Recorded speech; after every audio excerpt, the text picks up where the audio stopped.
अस्सलाम वालेकुम, मैं हूं फ़रहान अली और आप देख रहे हैं fully 5 world YouTube channel. Welcome to my video. तो फ्रेंड्स, आज की वीडियो का जो टॉपिक है वो आपने थंबनेल पर तो देख ही लिया होगा।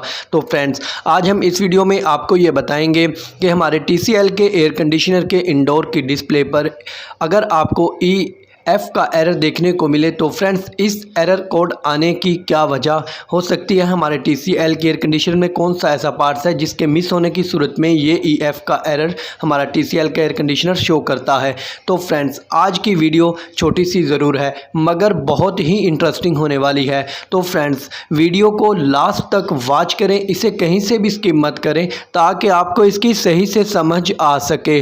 तो चलिए फ्रेंड्स, बढ़ते हैं वीडियो की जानब और वीडियो को स्टार्ट कर लेते हैं। तो फ्रेंड्स, अगर आपके TCL के एयर कंडीशनर के इंडोर की डिस्प्ले पर अगर आपको EF का एरर देखने को मिले तो फ्रेंड्स, जो इसका फॉल्ट है वो है आउटडोर फैन मोटर फॉल्टी। तो फ्रेंड्स, इसका मतलब ये हुआ कि हमारे आउटडोर में जो फैन मोटर लगी होती है, अगर ये फैन मोटर में कोई ख़राबी आ जाए तो फिर जो हमारा TCL का एयर कंडीशनर है ये EF का एरर शो करेगा। तो फ्रेंड्स, आपको इसकी फ़ैन मोटर को अच्छे से चेक करना होगा। तो फ्रेंड्स, ये फैन मोटर हमारे आउटडोर में जो कंडेंसर होता है उसके आगे वाली साइड पर जो मोटर लगी होती है इसे हम फ़ैन मोटर कहते हैं। तो फ्रेंड्स, अगर ये फ़ैन मोटर जल जाए, क्रॉस हो जाए या इसकी जो वायर्स हैं जो हमारी PCB किट तक जा रही हैं, अगर ये वायर्स कट हो जाएं, ब्रेक हो जाएं, टूट जाएं, तो इस कंडीशंस में भी ये EF का एरर शो करेगा। या फ्रेंड्स, जो इसका PCB किट में जैक लगा हुआ है, अगर इस जैक में से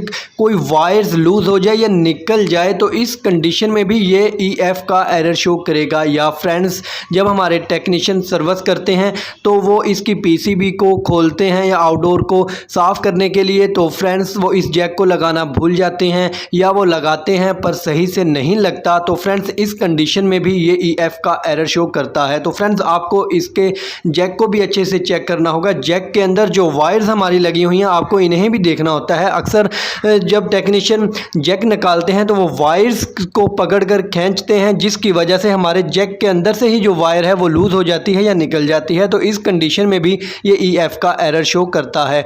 तो फ्रेंड्स, आप इसकी तमाम पार्ट्स को अच्छे से चेक कर लें, इसमें जो भी फॉल्ट आपको मिले आप उसे रिपेयर कर लें। या फ्रेंड्स, ये मोटर जल जाए, फारिग हो जाए, वर्किंग के काबिल ही ना रहे तो फ्रेंड्स फिर आप इस मोटर को रिप्लेस कर दें, इसकी जगह आप न्यू मोटर को लगा दें। तो फिर जो हमारा एयर कंडीशनर है TCL का वो वापस सही मोड में आ जाएगा और अच्छे से वर्किंग करने लगेगा। हाँ, तो फ्रेंड्स, अगर बिल फर्ज फिर भी ये EF का एरर शो करता है, आपने इसकी फ़ैन मोटर को भी चेक कर लिया, जैक वगैरह, इसकी वायर्स, तमाम चीज़ें इसकी परफेक्ट हैं, फिर भी ये EF का एरर शो करे तो फ्रेंड्स, जो इसका नेक्स्ट फॉल्ट हो सकता है वो आउटडोर की PCB किट हो सकती है।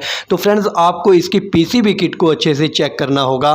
फ्रेंड्स, अगर आप इसकी PCB किट को खुद रिपेयर करना जानते हो तो आप इसे रिपेयर कर लें, या फ्रेंड्स आप इसके जो टेक्नीशियन हैं उनसे आप इसकी PCB किट को रिपेयर करवा लें। फिर जो हमारा TCL का एयर कंडीशनर है वो अच्छे से वर्किंग करने लगेगा और वो वापस अपने सही मूड में आ जाएगा। हाँ, तो फ्रेंड्स, ये था हमारा आज की वीडियो का टॉपिक जो मैंने आपके साथ शेयर किया। तो फ्रेंड्स, अगर वीडियो अच्छी लगी हो तो इसे लाइक करें और दोस्तों में शेयर करें ताकि उन्हें भी इससे फ़ायदा हासिल हो सके।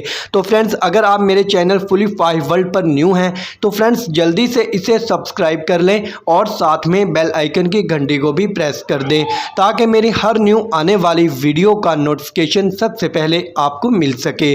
तो चलिए फ्रेंड्स, मिलते हैं एक नेक्स्ट वीडियो में नई मालूमात के साथ। तब तक अपना ख्याल रखिएगा। अल्लाह हाफिज़।